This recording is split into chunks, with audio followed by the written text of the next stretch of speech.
Yaponiyaning IT prefekturasi Nago shahrida joylashgan Global Secret kompaniyasini savdo bo'lim boshlig'i lavozimida ish yuritib kelyapman. 2015-yil sentyabr oyida Yaponiyaga kelganman. Kitobdagi yapon tili bilan hayotda ishlatiladigan yapon tili bilan boshqa. Bir jihatdan sal qiyinchilik ham tug'dirdi, lekin katta tajriba bo'ldi. Daromadingiz oshsa, siz baribir o'sha daromadingizga qarab turib soliq to'laysiz. O'sha solig'ingiz atrofga, ya'ni sizdan kamroq oylik oladigan, daromad oladiganlarga qaysidir ma'noda o'sha nima bor, balans bor. Bu yapon jamiyatida ham juda muhim narsa, ya'ni qoidaga amal qilish va o'sha shakaijin toshteno mana degan narsalar bor. Ya'ni o'sha bitta jamiyat a'zosi bo'lishi bitta nimasi, ya'ni qonun qoidalari.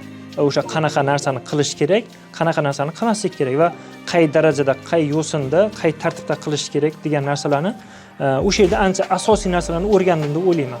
Birinchi navbatda o'sha qoidaga rioya qilishdan oldin qoida nimaga chiqqanini o'ylab olish kerak deb o'ylayman. Ya'ni o'shani o'ylasangiz, siz buni tushuna olasiz.